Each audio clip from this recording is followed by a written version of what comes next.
भारत माता की। सीमा पर जो जवान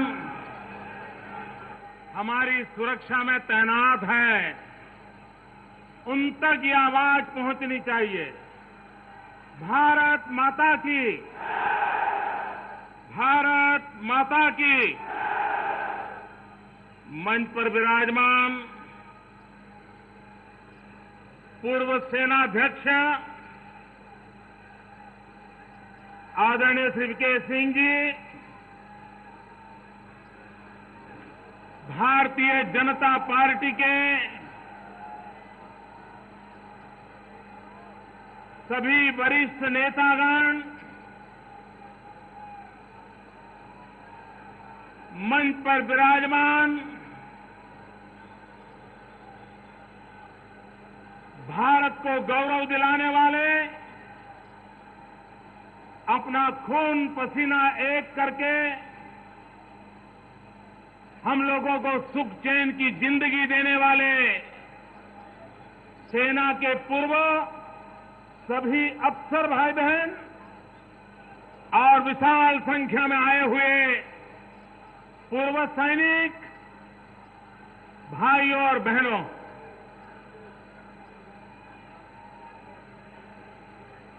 मेरे जीवन में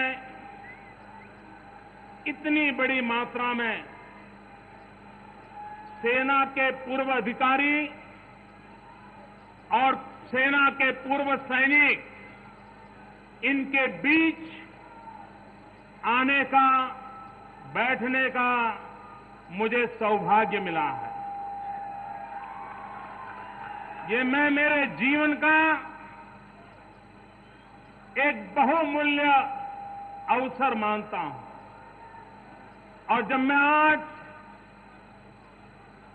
जिस धरती ने हर युद्ध में शहादत का शतक किया, चाहे वो रिजांगला की लड़ाई हो, चाहे वो त्रिशूर की लड़ाई हो, चाहे वो करगिल की लड़ाई हो, ये सभी ने शहादत का शतक, शहादत का शतक, भाइयों बहनों, हर युद्ध में शहादत का शतक, ये कोई कल्पना नहीं कर सकता है। ऐसी ये बांकुरों की भूमि है, ये वीरों की भूमि है। 1857 के स्वतंत्रता संग्राम में राव तुलाराम, एक गौरवपूर्ण नाम, अंग्रेज सल्तनत की नाको दम लाने वाला नाम, ये यही इसी भूमि का नाम। ऐसी वीर भूमि में जब आया हूं, तब इतनी बड़ी मात्रा में सेना के जवानों के बीच आया हूं, तब भारत मां के एक छोटे से सिपाही के नाते, इस मां के संतान के नाते, मैं सबसे पहले इन वीरों को नमन करता हूं, उनको मैं प्रणाम करता हूं।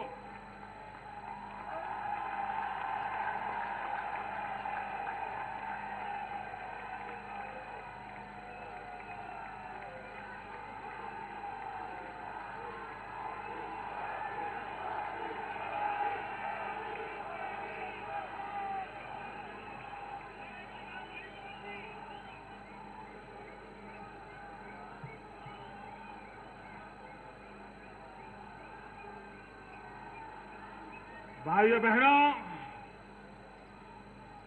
देश के लिए मर मिटना, हर पल देश के लिए मरने की, शहीद होने की कामना करना, भाइयों बहनों, ये जीवन ऋषियों से, मुनियों से भी जरा भी कम नहीं होता। और इसलिए मैं उनको नमन करता हूं, मैं उनका गौरव करता हूं। और न सिर्फ यहां है उनका मैं नमन करता हूं, हिंदुस्तान के किसी भी कोने में जो पूर्व सैनिक होंगे, हिंदुस्तान के किसी भी कोने में तैनात हमारे जवान होंगे, मैं उनको भी आदरपूर्वक नमन करता हूं, मैं उनका गौरव करता हूं। भाइयों बहनों, आज जब मैं आपके बीच आया हूं, तब सुबह सुबह एक अच्छी खबर सुनने को मिली। जैसे यूरोप के देश में जब खबर आती है कि अगले हफ्ते एक दिन के लिए सूरज निकलना वाला है, तो वहां पर हफ्ते से पहले ही आनंद उमंग का माहौल बन जाता है, क्योंकि उनको सूरज देखने को मिलता नहीं है। मित्र, हमारे देश में भी अच्छी खबरें सुनने को मिल ही नहीं रही। पूरा एक दशक होने आया निराशा की, बुराइयों की, पराजय की ऐसी ही खबरें सुनते सुनते हमारे कान पक चुके हैं, हम निराश हो चुके हैं। ऐसे समय कोई अच्छी खबर सुनने को मिलती है तो हौसला बुलंद हो जाता है। मैं भारत के वैज्ञानिकों का अभिनंदन करता हूं, भारत की विज्ञान शक्ति का अभिनंदन करता हूं कि जिन्होंने आज सफलतापूर्वक अग्नि 5 का परीक्षण किया है। और इसलिए मैं भारत की सभी वैज्ञानिक बिरादरी का हृदय से धन्यवाद करता हूं, अभिनंदन करता हूं। मित्रों, 2 दिन पूर्व भारतीय जनता पार्टी ने मुझे एक विशेष जिम्मेवारी दी। व्यक्ति के जीवन में ऐसी घटनाएं बहुत ही रोचक होती है, लेकिन भाइयों बहनों, आज मैं सार्वजनिक रूप से स्वीकार करना चाहता हूं कि मुझे जितना थ्रिलिंग इस कार्यक्रम में हो रहा है, उतना मुझे उस पद की घोषणा के समय नहीं हुआ।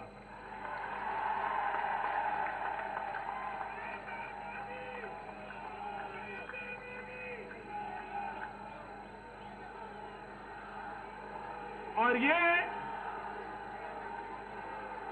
मेरे बचपन से जो भाव पड़े हैं, उस भावों का परिणाम है। मित्रों, आज मैं कुछ अपनी बात भी बचाने का मेरा मन करता है। मैं 4वीं कक्षा का छात्र था,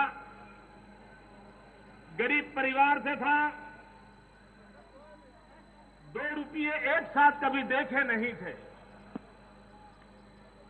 लेकिन लाइब्रेरी में अखबार के अंदर एक इश्तिहार पढ़ा था।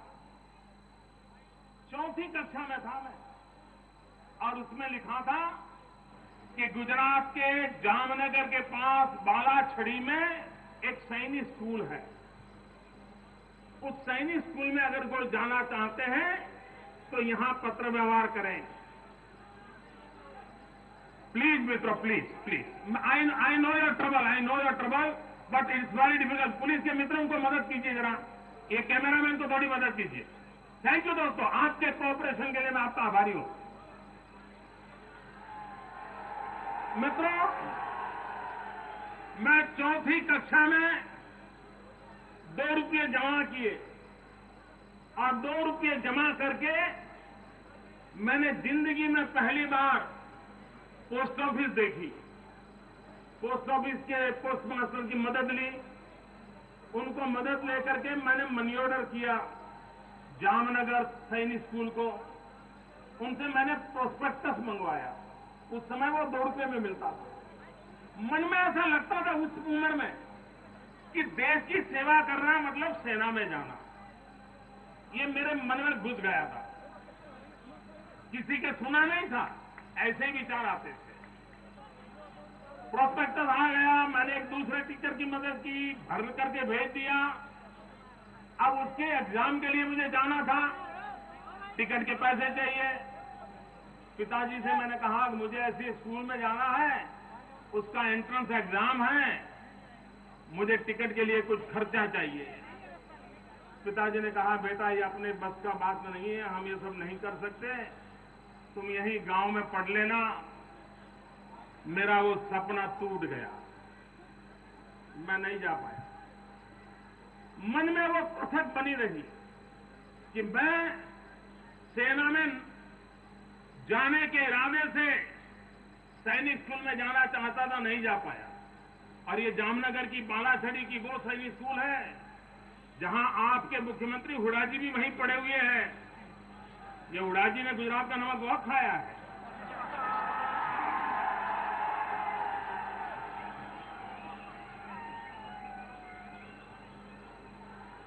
बाद में मित्रों 1962 की लड़ाई हुई। 1962 की लड़ाई देश को झकझोर करने वाली थी। आजाद हिंदुस्तान के हर व्यक्ति के लिए।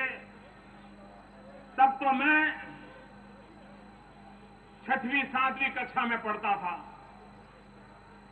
मेरे गांव से महसाना स्टेशन दूरी पर था, लेकिन पता चला कि युद्ध भूमि में जाने वाले सैनिक इस रेलवे से जा रहे हैं, यहां से गुजर रहे हैं। तो कुछ सामाजिक संस्थाएं रेलवे स्टेशन पर सेना के जवानों की विदाई के लिए, उनकी हौसला अफजाई के लिए वहां पर मिठाई, चाय, नाश्ता, ढोल नगारे बजा रहे थे। ये हमने अखबार में पढ़ा तो हम भी पिताजी को कहे बिना महसाना चले गए। और उस युद्ध के दिनों में छोटी उम्र में मैं सेना के जवानों को उनको चाय देना, नाश्ता देना, उनके पैर छूना, कई दिनों तक वो क्रम चला था। मेरा बचपन से ये लगाव रहा था, लेकिन खुद को इसका लाभ नहीं मिला। इत्तेफाक से 95 के बाद मुझे हरियाणा, हिमाचल, चंडीगढ़, पंजाब, जम्मू कश्मीर, इस सारे क्षेत्र में भाजपा का काम करने का सौभाग्य मिला। और यहां पर मुझे कैंटोनमेंट्स में जाने का अवसर मिला, सेना में अफसरों के साथ वार्तालाप का अवसर मिला, पूर्व सैनिकों के घर जाने का अवसर मिला, और एक प्रकार से सैनिक परिवारों मेरा एक बृहद परिवार बनता गया और एक नई अनुभूति मैं कर रहा था। और इस मन की अवस्था के कारण जब मैं आज आपके बीच आया हूं तब मैं गौरव अनुभव करता हूं। मेरे मन में जो सपने पड़े हैं, मेरे मन में सेना के प्रति जो भाव पड़ा है, जो गौरव पड़ा है, वो जब भी मुझे अवसर मिलता है उसका उजागर होने का बहुत स्वाभाविक है। मित्रों, शायद ईश्वर का भी कोई संकेत है, वरना ये रैली तो बहुत पहले तय हुई थी। 15 तारीख को मेरा रेवाड़ी आना पहले से पक्का था। मुझे कहां पता था कि 13 तारीख को ही इतनी बड़ी घोषणा हो जाए।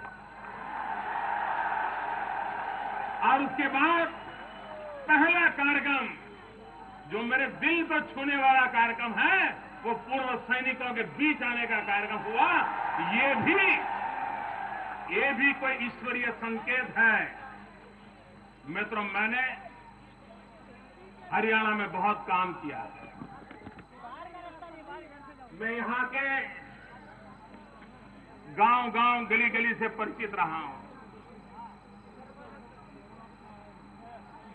ये भूमि पर जब स्वामी दयानंद सरस्वती का प्रभाव देखता था, कोई परिवार ऐसा नहीं होगा जिसके घर पे आज भी स्वामी दयानंद सरस्वती का प्रभाव न हो। और हरियाणा में उस समय मुझे सम्मान और गौरव मिलता था, उसका एक प्रमुख कारण था कि मैं स्वामी दयानंद जी की धरती से आया था। इतने मात्र से यहां आर्य समाज का इतना प्रभाव रहा है, संस्कार सरिता यहां बह रही है, मेरे मन को छू रहा था। मित्रों, हरियाणा जब इमरजेंसी आई, मोरारजी भाई देसाई को जेल में डाल दिया गया, तो यही हरियाणा की जेल में उनको रखा गया था, कैदी बना करके रखा गया था। वो भी गुजरात का एक नाता जुड़ गया था। भाइयों बहनों, हरियाणा में मुझे चौधरी देवीलाल जी के साथ निकट से काम करने का अवसर मिला। हरियाणा में मुझे चौधरी बंसीलाल जी के साथ निकट काम करने का अवसर मिला। मुझे भी हरियाणा में अटल जी के साथ भी अनेक रैलियों में आने का अवसर मिला। मैंने आखिरी एक रैली यही रेवाड़ी में अटल जी के साथ की थी। लेकिन भाइयों बहनों, आज का दृश्य कुछ अलग ही है।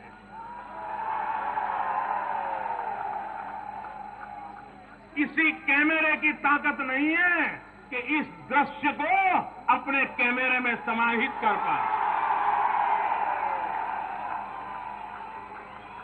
किसी की आंखों में उतनी चेतना संभव नहीं है कि इतना दूर दूर तक किसी को देख पाए जहां मैं देख रहा हूं। माथे ही माथे नजर आए, मुंड ही मुंड नजर आ रहे हैं। क्या दृश्य है मित्र। भाइयों बहनों,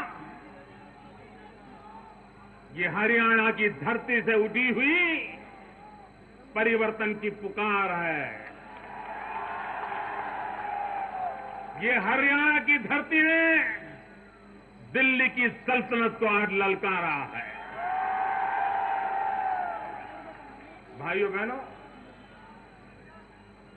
श्री कृष्ण भगवान द्वारिका में आकर के बसे थे, लेकिन हरियाणा की धरती का नाता, कुरुक्षेत्र की धरती का नाता, भगवान श्री कृष्ण का गीता का संदेश हजारों हजारों वर्ष तक दुनिया के लिए प्रेरणा का संदेश है। मित्रों, विश्व में कहीं पर भी युद्ध की भूमि में ऐसा ज्ञान का सागर छलका हो, ये कभी कोई सोच नहीं सकता। सेनाएं सज्ज हो, तीर और तलवारें खून की प्यासी हुई हो, जीवन और मृत्यु का खेल निर्धारित हो, ऐसे समय गीता का ऐसा कोई संदेश सुना पाए, ये घटना भी दुनिया के मनोवैज्ञानिकों के लिए संशोधन का विषय है। युद्ध के भूमि में श्री कृष्ण की कैसी स्वस्थता होगी, विजय का कैसा विश्वास होगा, युद्ध की रणनीति पर कितना भरोसा होगा, और युद्ध के मैदान में भी मानवीय मूल्यों की कितनी कीमत उस हृदय में होगी, तब जाकर के गीता का संदेश निकला होगा।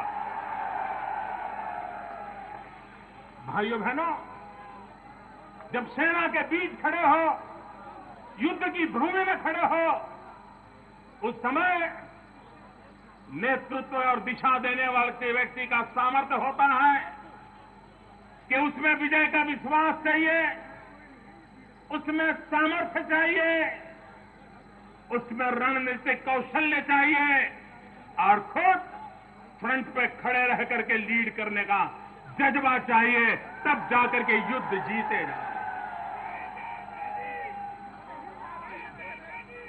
मित्रों, हमारे देश की सेना, उसका एक ही रूप लोगों के सामने आता है,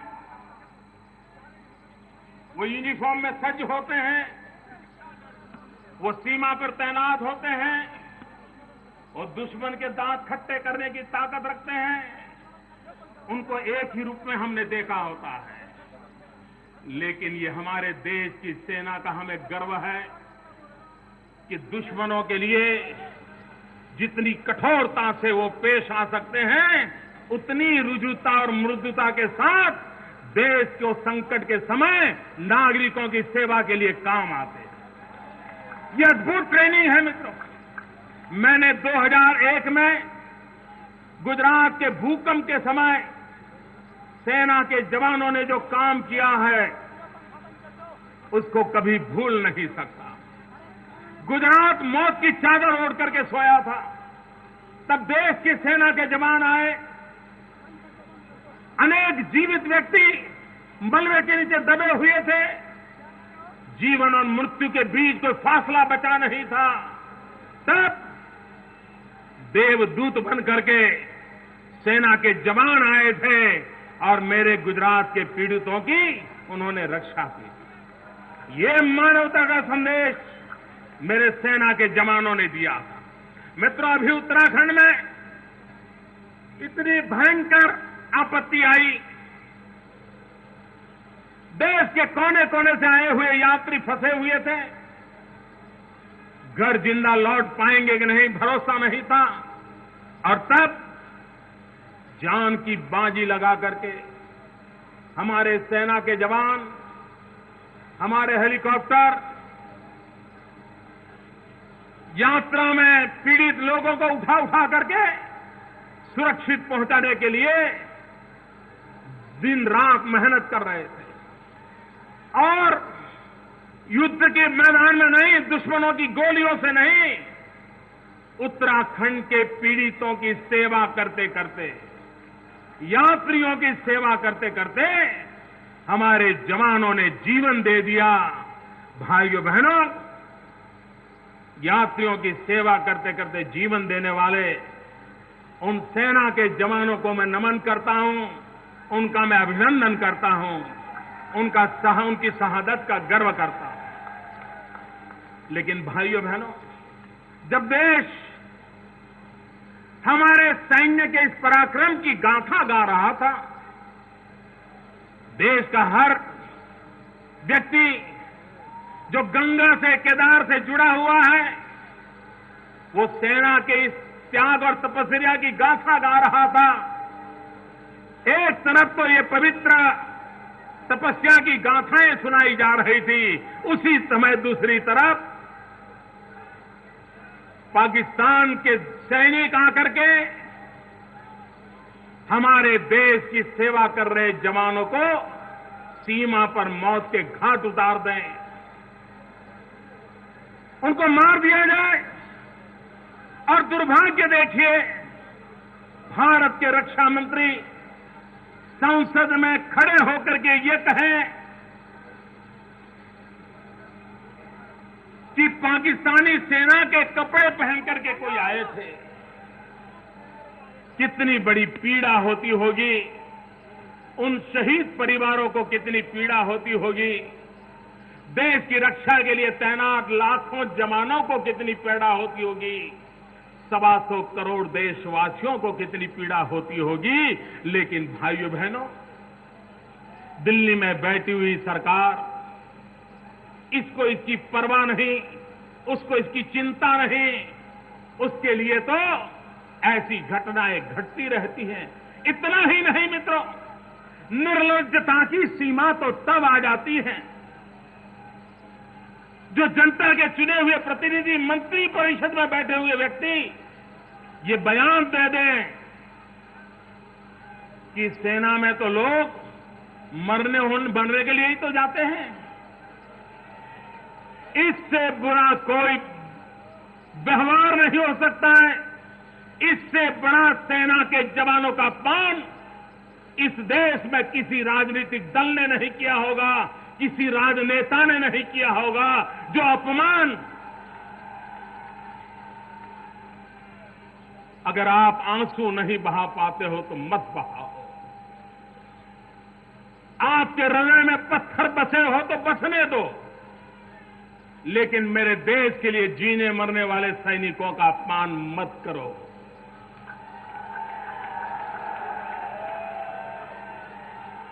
निर्लज्जता की भी सीमा होती है और उसका कारण यह है मित्रों, इसका कारण यह है कि देश की सुरक्षा, देश के सुरक्षा बल, ये इनकी प्राथमिकता नहीं है मित्रों, आज भी जब दिवाली के दिन आते हैं तो लोग दिवाली अलग अलग तरीके से मनाते हैं। मुझे अगर दिवाली मनाने का मौका मिलता है तो आज भी मैं सीमा पे चला जाता हूं।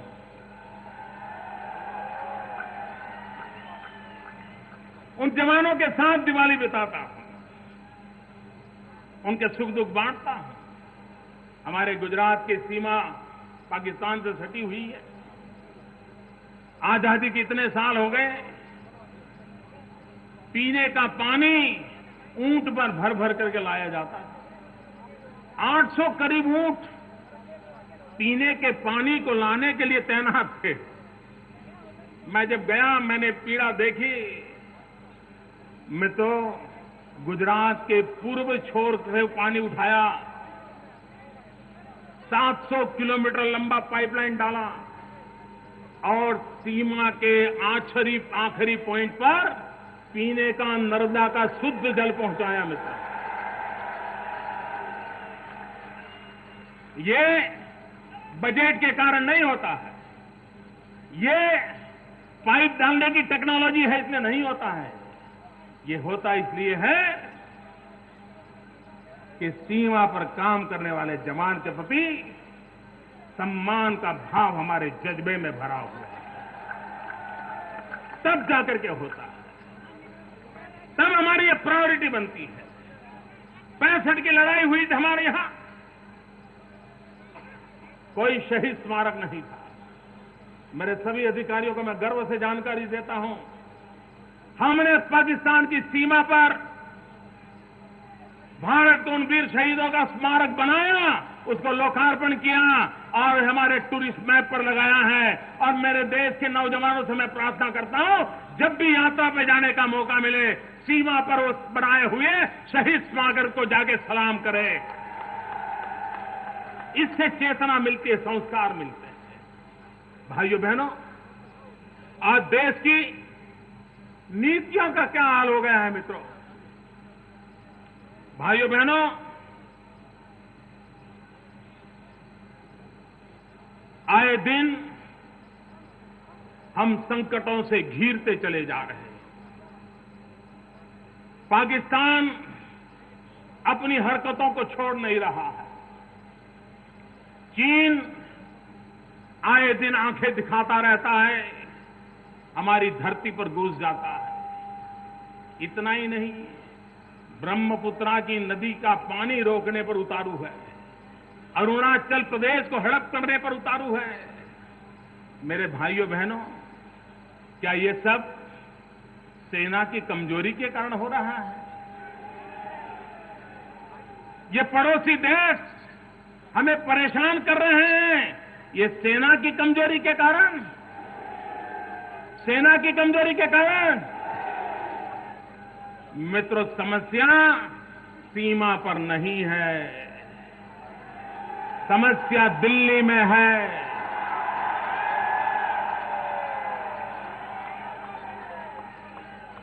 और इसलिए इस समस्या का समाधान भी हमें दिल्ली से खोजना पड़ेगा।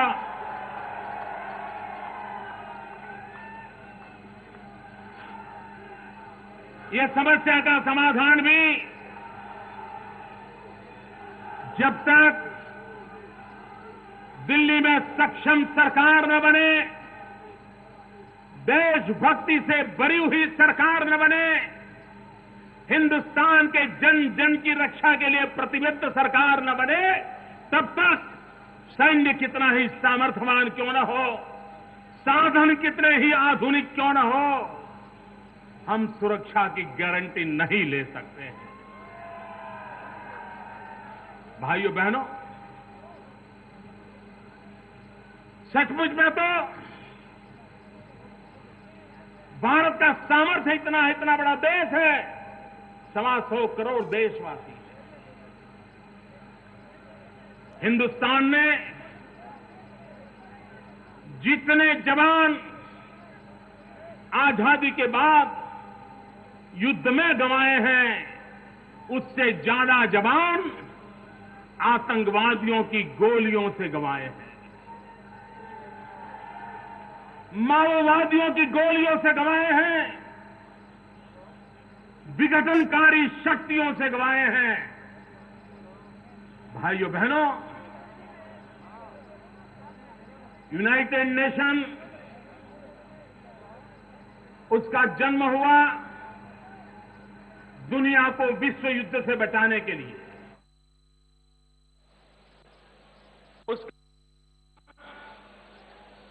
दुनिया को विश्व युद्ध से बचाने के लिए। तीसरा विश्व युद्ध की नौबत न आए, इसलिए यूएनओ अपना जिम्मा निभाने की कोशिश कर रहा है। उनको लगता भी होगा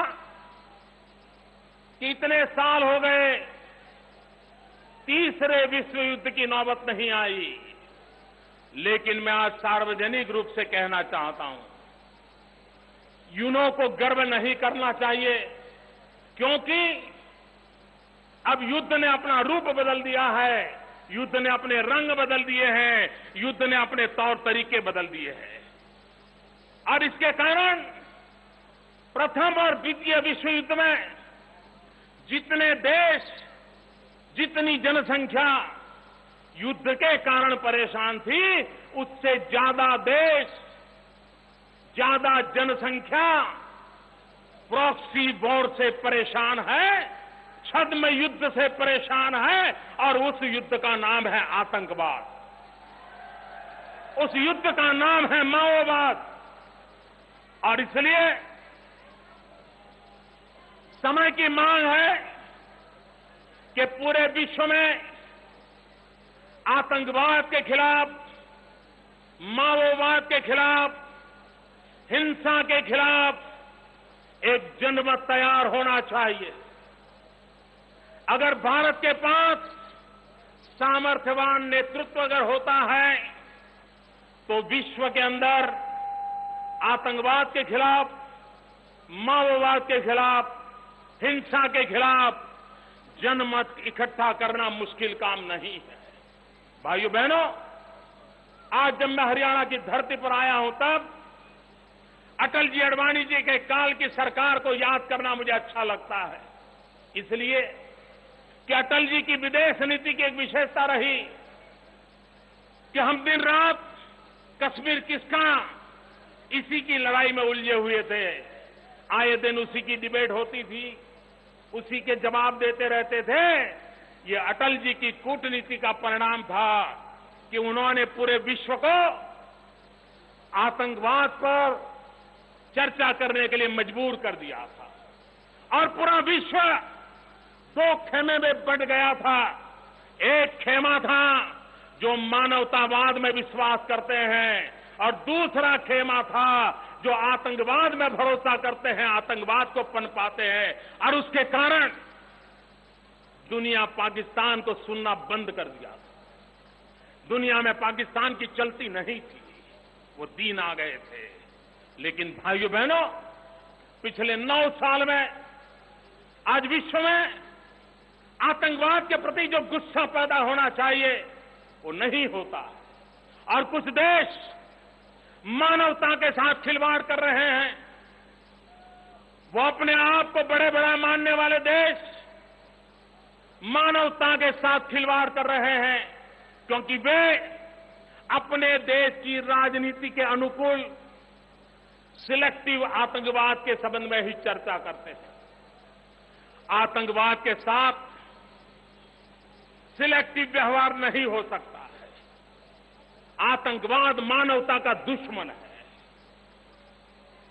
हिंसा मानवता की कब्र खोदती है, और इसलिए मानवतावादी सभी शक्तियों का एकत्र आना विश्व शांति के लिए जरूरी है। गरीब देशों की भलाई के लिए जरूरी है, गरीब देशों के नौजवानों के भविष्य को सुरक्षित करने के लिए जरूरत है। भाइयों बहनों, पाकिस्तान में लोकतांत्रिक तरीके से चुनी हुई एक सरकार आई है। ये सरकार आने के बाद एक आशा थी कि वो भारत विरोधवाद की राजनीति छोड़ करके एक मित्र देश के रूप में अपने आप को उभारने की कोशिश करेंगे। लेकिन सीमा पर जिस प्रकार से हमारे जवानों को मार दिया गया, इससे लगता है कि पाकिस्तान के इरादे नेक नहीं है। पाकिस्तान के हुक्मरानों से मैं साफ साफ शब्दों में कहना चाहता हूं, बांग्लादेश हो, हिंदुस्तान हो या पाकिस्तान हो, हमें अगर लड़ाई लड़नी है तो लड़ाई गरीबी के खिलाफ लड़नी चाहिए। हमें अगर लड़ाई लड़नी है तो लड़ाई अशिक्षा के खिलाफ लड़नी चाहिए। हमें अगर लड़ाई लड़नी है तो अंधश्रद्धा के खिलाफ लड़नी चाहिए।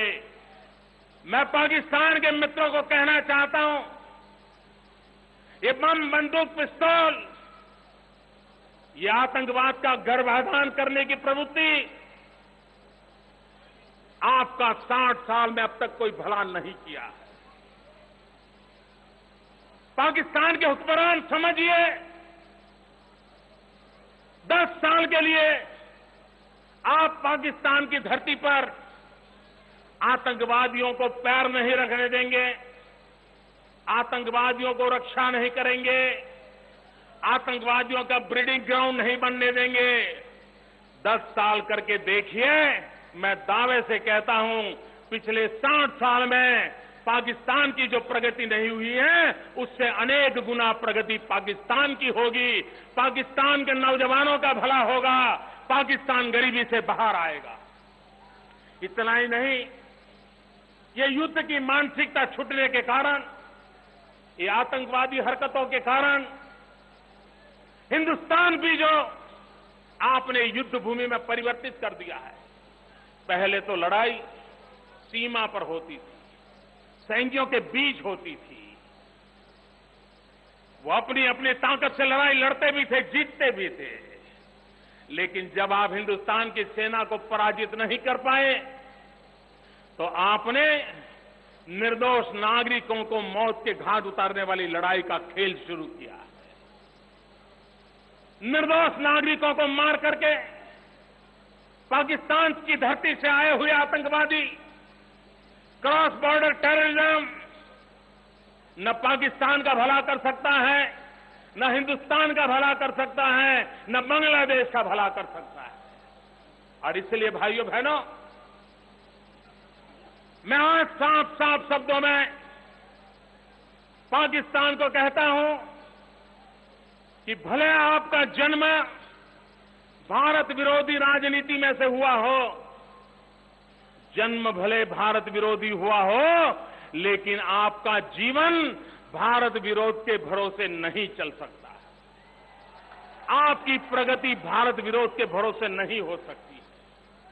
आपकी भलाई के लिए भी, आपकी युवा पीढ़ी के कल्याण के लिए भी 60 साल से जो गलत रास्ते पर चल पड़े हो, एक बार सोचो, लौट जाओ और सब मिलकर के गरीबी के खिलाफ लड़ाई लड़े, अशिक्षा के खिलाफ लड़ाई लड़े, अंधश्रद्धा के खिलाफ लड़ाई लड़े और ये धरती महात्मा गांधी की भूमि से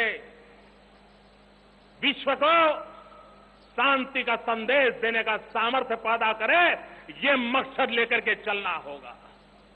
भाइयों बहनों, हमारे देश में वोट बैंक की राजनीति,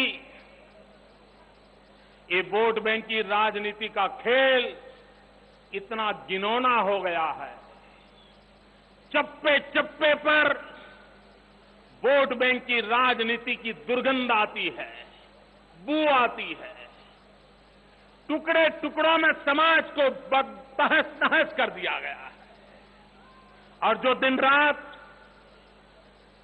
सेक्युलरिज्म के छाता लोड करके वोट बैंक की राजनीति करके समाज को टुकड़ों टुकड़ों के बांटने की कोशिश में लगे हैं, उन राजनेताओं से मैं कहना चाहता हूं, उन बुद्धिजीवियों से कहना चाहता हूं, अगर सच्चा सेक्युलरिज्म देखना है, एक बार हमारी सेना के देखो। हम राजनेताओं को अगर सेक्युलरिज्म सीखना है तो हमारी भारत की सेना से हम सीख सकते हैं। जल, थल और नभ तीनों क्षेत्रों में काम करें हमारे सैनिक बल। वहां जिस प्रकार से सभी पंथों के लिए आदर का भाव है, सभी पंथ मिलजुल करके मात्र भारत माता की सेवा के लिए खप रहे हैं, इससे बड़ा सेक्युलरिज्म का कोई उदाहरण नहीं हो सकता। मैं सैल्यूट करता हूं हमारे सुरक्षा बलों को, जिन्होंने सच्चे अर्थ में भारत के सेक्युलरिज्म की आन बान शान रखी हुई है और गौरव दिया है देश को, इसलिए मैं उनका अभिनंदन करता हूं। भाइयों बहनों, 1857 के स्वातंत्र संग्राम को देखिए। राम तुलाराम इसके एक योद्धा थे।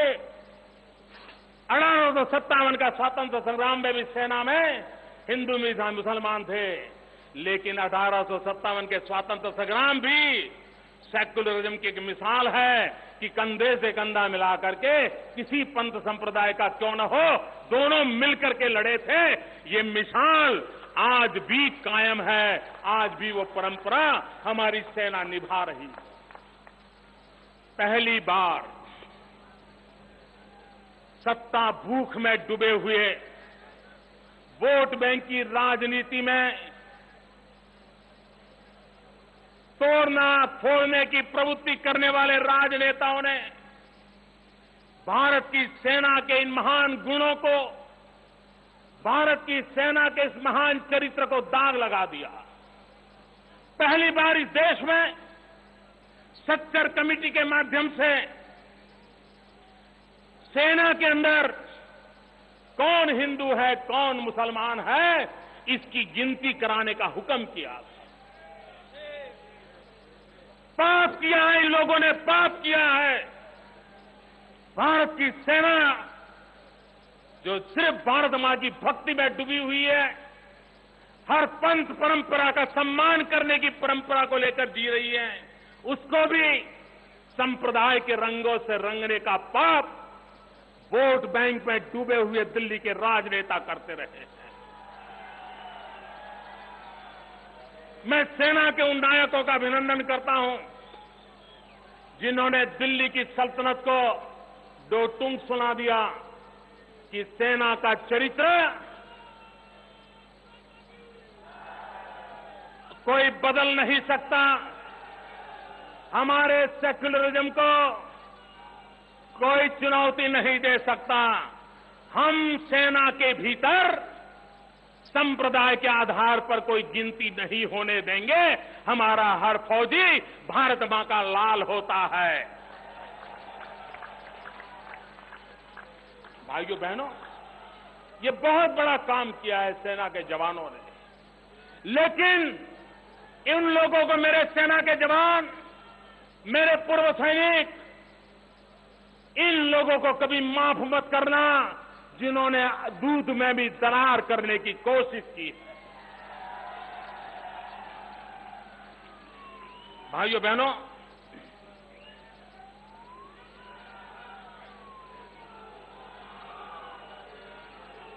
देश अगर सामर्थ्यवान होता है, देश अगर सामर्थ्यवान होता है तो न चीन भी आंख ऊंची कर सकता है, न पाकिस्तान आए दिन हमें परेशान कर सकता है। और इसलिए सशक्त सरकार, सशक्त नेतृत्व, सशक्त सेना और सशक्त देश, इस सपने को हमने साकार करना होगा, उसको हमने बल देना होगा। भाइयों बहनों, आज भी देश में सेना की उपेक्षा के कारण, सेना के गौरव को नीचा करने की आदतों के कारण, सेना के सम्मान के अवसरों का अनदेखी करने के कारण हमारे देश की युवा पीढ़ी को अब सेना में जाने का मन नहीं करता है। किसी भी देश के लिए ये बहुत बड़ी चुनौती होती है। ऊपरी दर्जे में 40% से अधिकारी आज भी सेना में खाली है। भाइयों बहनों, देश के अंदर हमारे पढ़े लिखे बुद्धिमान नौजवानों का सेना में होना जरूरी है। अब युद्ध सीमा पर लड़े जाएंगे, उससे ज्यादा टेक्नोलॉजी से लड़े जाने वाले हैं, साइबर वॉर होने वाले हैं, और उसमें ओजस्वी, तेजस्वी, बुद्धिमान नौजवानों की जरूरत रहेगी। हमें सेना को आधुनिक बनाना होगा। हमें सेना में युवा शक्ति, तेजस्वी युवा शक्ति को जोड़ना होगा, और उस दिशा में दिल्ली में बैठी हुई सरकार ने एक विश्वास का माहौल बनाना होगा। सेना में जाना एक गौरव का कारण हो, ये माहौल क्रिएट करना पड़ेगा, तब जाकर के होगा। भाइयों बहनों, हमारे पूर्व सैनिकों को बीमारी में दर दर भटकना पड़े, हाथ पैर गंवाने वाले, युद्ध की भूमि में शरीर के अंग न्यौछावर करने वाले हमारे आधुनिक दधीची, ये हमारे सैनिक, किसी ने अपना हाथ दे दिया, किसी ने पैर दे दिया, किसी ने दोनों पैर दिए, किसी ने दोनों भुजाएं दे दी, मां भारत को अर्पण कर दी। उनको जब निवृत्ति के बाद अस्पताल में, डॉक्टर के यहां, रेलवे में, बस में लोगों से याचना करनी पड़े, मित्रों, इससे बुरा कुछ नहीं हो सकता। ये हमारे लिए चिंता और जिम्मेवारी का विषय है। हमें इन स्थितियों को बदलना होगा। हमारे पूर्व सैनिक गौरव से जिए, आत्मसम्मान से जिए, उनकी वाजिब मांगनियों का स्वीकार हो, उसमें कौन रोकता है? कई वर्षों से वन रैंक वन पेंशन आए दिन सुनने को मिलता है। क्या तकलीफ हुई है? मैं आज सार्वजनिक रूप से देश के सेना के जवानों की तरफ से, देश की सेना के पूर्व जवानों की तरफ से भारत सरकार से मांग करता हूं कि वन रैंक वन पेंशन के संबंध में क्या स्थिति है, उसका व्हाइट पेपर घोषित करें, श्वेत पत्र घोषित करें। और भाइयों बहनों, मैं कहता हूं, अगर 2004 में वाजपेयी जी की सरकार बन गई होती तो आज वन रैंक वन पेंशन वाली समस्या उलझती नहीं। मित्रों, मिल बैठ करके रास्ता निकालते, अटल जी का उदार मन रास्ता खोज लेता, और हमारे पूर्व सैनिकों को, सेना में बैठे हमारे जवानों को एक सम्मान और गौरव के साथ जीने का अवसर देता। भाइयों बहनों, आज देश में कई ऐसे क्षेत्र हैं जिसमें हम सेना के पूर्व सैनिकों को बहुत ही सम्मान के साथ उनकी शक्ति, उनकी डिसिप्लिन, उनका वर्क कल्चर राष्ट्र के लिए उपयोग कर सकते हैं। अब आप देखिए, अग्निशामक दल हिंदुस्तान के हर टाउन में फायर ब्रिगेड होता है।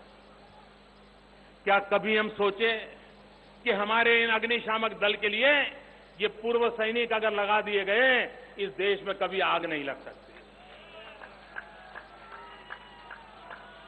सोचने के लिए वो तैयार ही नहीं है, सोचने के लिए तैयार नहीं है। मित्रों, हमारा देश ओलंपिक में अपनी जगह नहीं बना पा रहा है। हमारे एक पूर्व साथी ओलंपिक में नाम रोशन किया, सेना के जवान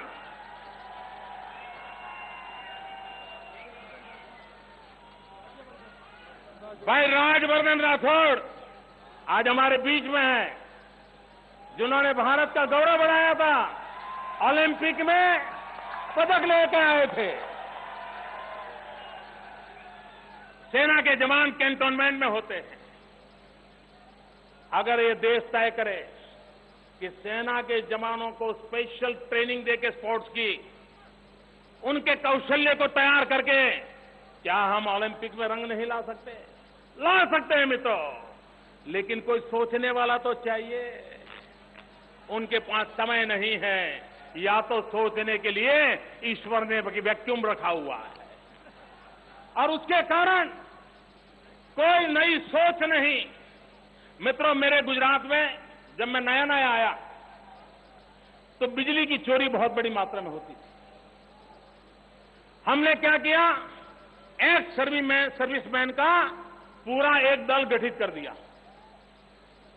करीब करीब 1000 एक्स सर्विसमैन को रिक्रूट करके उनका दल बनाया, उनके लिए यूनिफॉर्म तैयार किया और बिजली चोरी को रोकने का काम उनको दिया। भाइयों बहनों, किसी पर कोई कानूनी कार्रवाई करने की नौबत ही नहीं आई।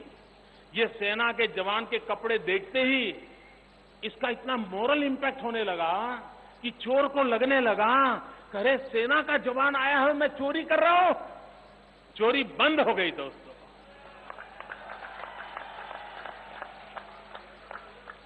मेरा बिजली का क्षेत्र 1000 सेना के जवानों की मदद से ताकतवर बन गया। मित्रों, कहने का तात्पर्य यह है, आज भी इस देश में सेना के यूनिफॉर्म के प्रति एक आदर है, सत्कार है। उसको अगर सही तरीके से काम में लाया जाए तो हमें उचित परिणाम मिलता है और हमारा उस दिशा में प्रयास रहना चाहिए। मैं और एक विषय पर भी आपका ध्यान आकर्षित करना चाहता हूं। सेना का बजट लाखों करोड़ों रुपयों का होता है। ज्यादातर रुपये विदेशों से शस्त्रास्त्र इंपोर्ट करने में जाते हैं।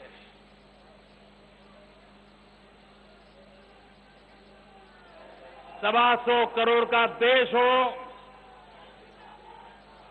अग्नि मिसाइल छोड़ने की ताकत रखने वाले वैज्ञानिक हो, लेकिन आज सेना के लिए हर छोटा मोटा पुर्जा भी लाना हो,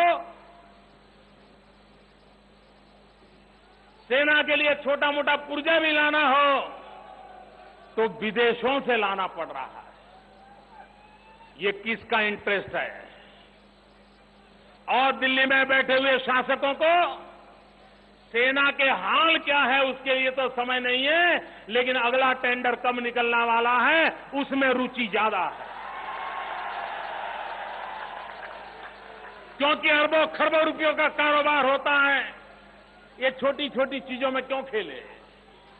और उसके कारण भाइयों, हमारे देश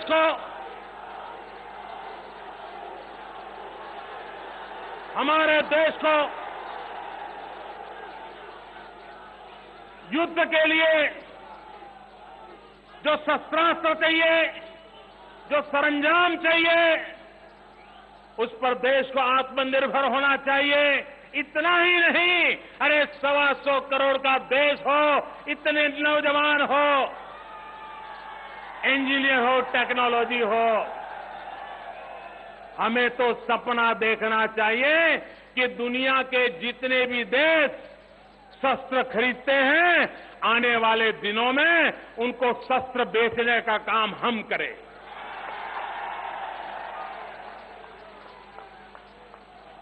हमें शस्त्र एक्सपोर्ट करने का सपना देखना चाहिए। ये सामर्थ्य मुश्किल नहीं है।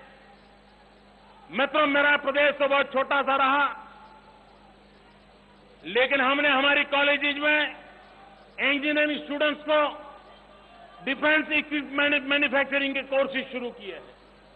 अभी से ह्यूमन रिसोर्स डेवलपमेंट का काम शुरू किया है। हम भारतीय कंपनियों को प्रोत्साहित करें, प्रोत्साहित करके उनको हम हिंदुस्तान की सेना को जो चाहिए वो सारी व्यवस्थाएं यहां डेवलप हो, उसके लिए उचित खर्च करें। मुझे विश्वास है मित्रों, भारत में एक नई शक्ति का उदय होगा, ऐसा मेरा विश्वास है। और हमें डिफेंस ऑफसेट के लिए प्राथमिकता देनी चाहिए। हमारे देश में उत्पादन हो, उस पर बल देना चाहिए। हमारी नीतियों को बनाना चाहिए। हमें विदेशों से आयात और यहां के उत्पादित चीजें उनको लेवल प्ले फील्ड देना चाहिए।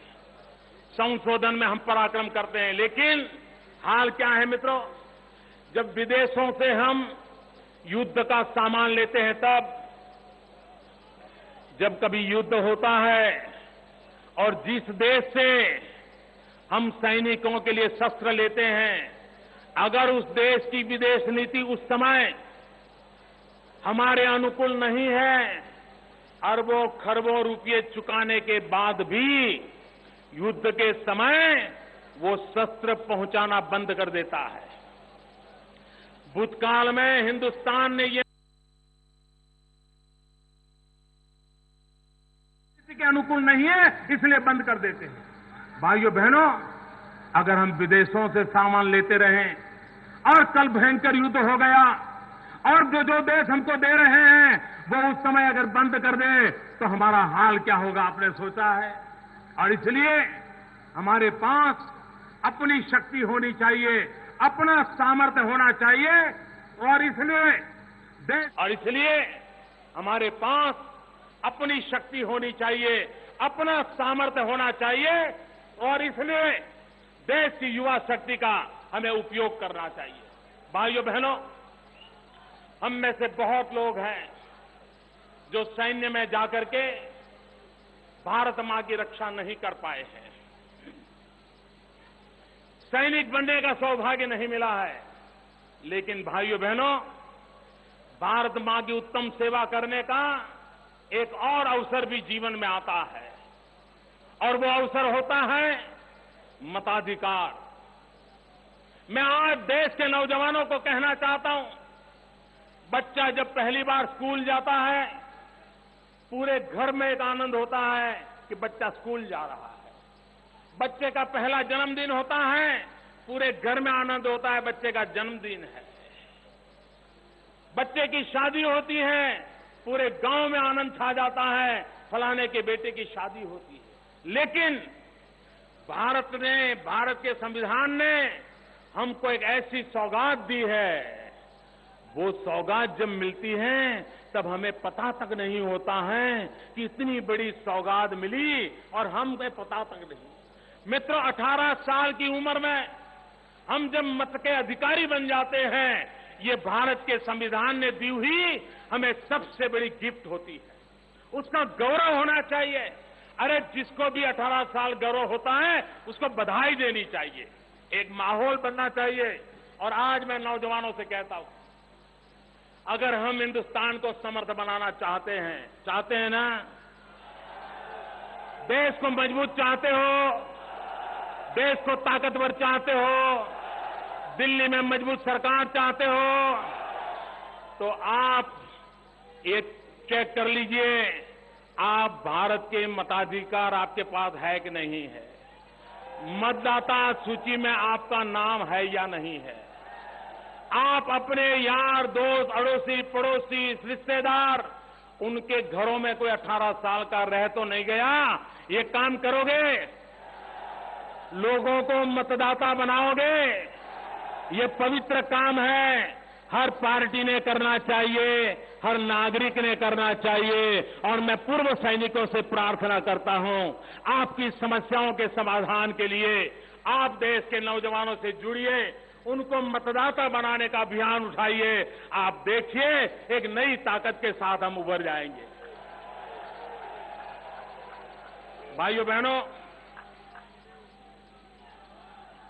एक और काम के लिए मुझे आपकी मदद चाहिए।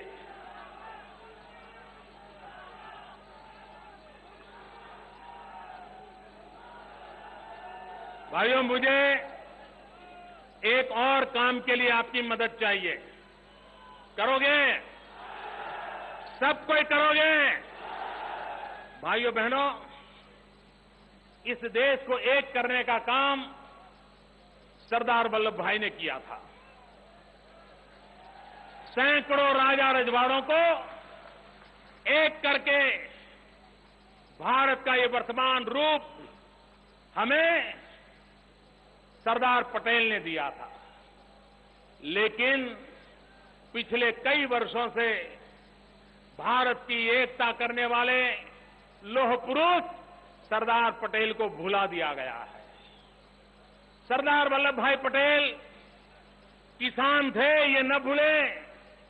सरदार पटेल किसान थे। आजादी के आंदोलन में किसानों को जोड़ने का काम सरदार पटेल ने किया था। सरदार पटेल लौह पुरुष थे और सरदार पटेल ने एकता के लिए बहुत बड़ा काम किया था। और इसलिए सरदार पटेल का जन्म जहां हुआ, उस गुजरात की धरती पर सरदार साहब का एक भव्य स्मारक बनाने की हमारी इच्छा है। सरदार साहब की एक भव्य प्रतिमा बनानी है। और प्रतिमा कैसी बताऊं?